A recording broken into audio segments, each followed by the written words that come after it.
Hey, what's going on everyone? My name is Kolkakimus and welcome back to the channel. This here is the Razer Viper Ultimate. He's clean, he's mean, but more importantly, he has made my wallet lean. This is hands down the best looking and one of the best performing mice on the market, but there are a couple of things that I'm not too fond of, one being that $150 price tag. So let's talk about this mouse and whether or not it'll still make a good addition to your gaming setup. Starting off looking at the box, I absolutely love the design. It's showing the Viper Ultimate in all its beauty on this white background. Opening it up, you get the mouse itself, the charging dock, and the wired cable. It's still only micro USB, which I know doesn't really matter because it's a wireless mouse, but it would have been nice to see at this price point USB-C on there. If you don't want to charge via the dock or just want to use it wired, the cable included is actually really nice. It's made of a high quality material. On top of this, because of the way it's positioned, it'll never be in the way of your hand while gaming. But the one thing is that if you were to misplace this and want to charge it up or connect it to your PC wired, you can't really because the slot in there is super thin and it's made so that the cable fits in perfectly flush, so that's just something to make note of. Connecting this wireless is seamless. All you gotta do is grab the USB dongle from the compartment underneath the mouse, which had me worried for a second because I frantically Googled for 5 minutes trying to figure out where it was. You can actually plug in the receiver straight into the dock, which is awesome since you don't have to use up another slot on your PC. On to the design of this mouse.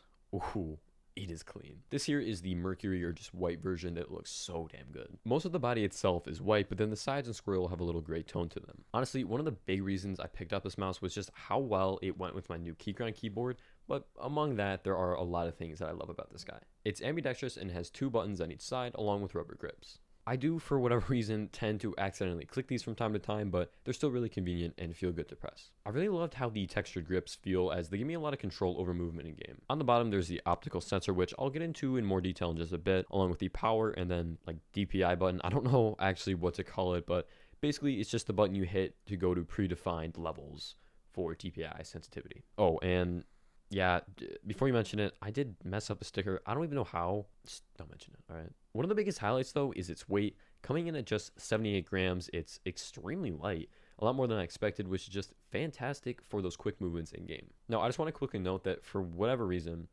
the Mercury, along with the quartz colors of this mouse, are actually heavier than the regular Viper Ultimate. So if maybe you're watching other reviews or you go on Razer's website where they say it's 74 grams, this is 4 grams more for the white one. I don't know why, but regardless, it still feels like a feather. Pairing this with the PTFE feet, gliding it is super smooth.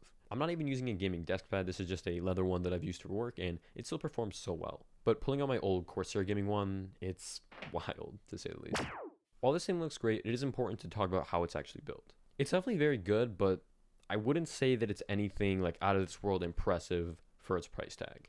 It is made of plastic, but definitely still feels solid and will definitely hold up if you are someone who races a lot. All the buttons feel really nice to click, along with the scroll wheel with its rubber grips. The chroma lighting on here is pretty minimal, just with the Razer logo on the back, and then also on the bottom of the dock, which is a sweet touch. Customization is all done in Razer Synapse, but my one issue is that the software sucks, and despite this mouse having onboard memory, they decide that the app needs to be running for anything to apply, and if you put the mouse onto the dock, it just shuts everything off. So I have the blue lighting on here, right, to match the dash, to match my keyboard and everything. It looks really cool. And I went to put on the dock, like, oh, this will look really nice. And then it turns to green. And it's like, that doesn't match. So that is a huge pet peeve I have. Not necessarily with the product, but just with Synapse. It's stupid. I don't understand why it does that. But with that rant aside, let's actually look into the software. Here in Synapse, we can see all the devices that are connected. We'll start off with the dock. You can change the type of lighting effect it is, so I just have it on static, but you can also do like breathing, reactive, based on like the battery level, all that sort of stuff. In here is where you actually change the color. I just use this like preset blue one because I think it looks good.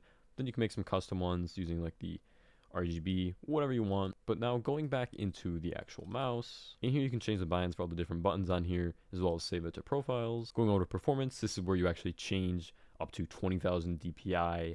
That's wild. I just ticked 800. You also see, much like the dock, Same lighting interface where you can change it to a static, reactive breathing, whatever you want, and then put on the colors. As for brightness, I just have it set to 50 to preserve a little bit of battery life, but it's actually really good on here. If you have it set to 0, you can get up to 70 hours, but even with 50, there's not been a single time where it has died on me in the middle of a gaming session, and so you can always just throw it on the dock, quickly charge it up, and you'll be all set. And some other ways that you can preserve battery is by going down here, so you can switch off the lighting on the mouse if your display is turned off or if you go idle. So for example, you leave your PC for 5 minutes, it'll turn off so that it's not dying on you.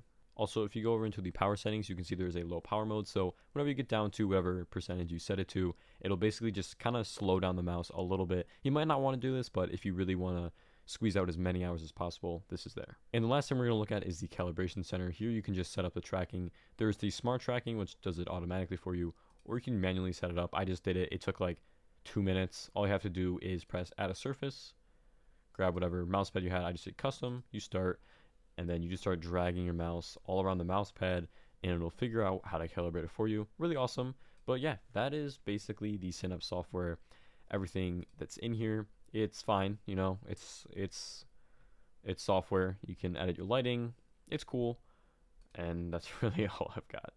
Now I want to talk more about some of the features on the mouse. The Focus Plus sensor, like I just mentioned, can go up to 20,000 dpi, which is just ridiculous, but Razer Hyperspeed makes it 25% faster than any of the other wireless technology that's out there. I can definitely confirm that it feels really responsive, whether I'm just scrolling around in Windows or in-game. There is no noticeable input lag.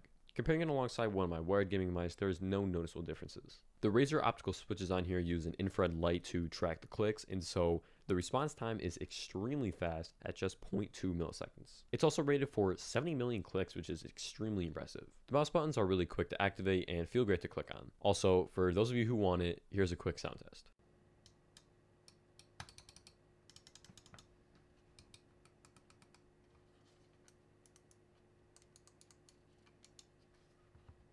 Using this guy for gaming has been an awesome experience. Because it's so lightweight, it makes those quick movements in games like Siege just a breeze. Like I've mentioned throughout the video, it feels really responsive, and I've noticed absolutely no input lag, so I can definitely stay on top of the game, just if it wasn't for the fact that I'm just awful. But hey, I like using this mouse, so it's kind of like motivating me to play a little more and become better, so come back in a year and just wait. Even during those longer gaming sessions, it stays comfortable due to its weight and the grips on the side. I haven't actually used a proper gaming mouse in a very long time. My old Corsair one has been kind of just collecting dust, and so it's honestly refreshing to have this, and like I said, it makes me want to play more. This is definitely going to be turning into more of a daily mouse for me. And with that said, even with non-gaming everyday activities, it's been fantastic, and I plan to just use it whenever I'm on Windows. Recently, I've been learning Unreal Engine 4, and using it in there has been really enjoyable, along with just scrolling around in Notion planning out these videos. So with that all said, this is the Razer Viper Ultimate. Overall, I'm definitely really impressed with this mouse and its performance. In my opinion, this is definitely the best looking mouse by far. It just goes along with the rest of my setup so well. It feels extremely responsive, and its lightweight build makes it great for gaming and everyday use. However, at its $150 price tag, it's not the easiest product to recommend. There are a lot of mice out there with the same or better build quality, some more features and better software at a lower price. But if it checks all the boxes in terms of the features you want and you love the design, I think it's a compelling option. But all in all, besides a couple complaints, I absolutely love this thing. I want to know your thoughts. Will this make it into your gaming setup? I know for me, this is something that's going to be sticking around for quite some time. To all of you who made it to this point in the video, I want to say thank you. I really appreciate it. If you want to see more tech and gaming related content on my channel in the very near future, be sure to drop a like and subscribe to the channel. Thanks again for watching, and take care.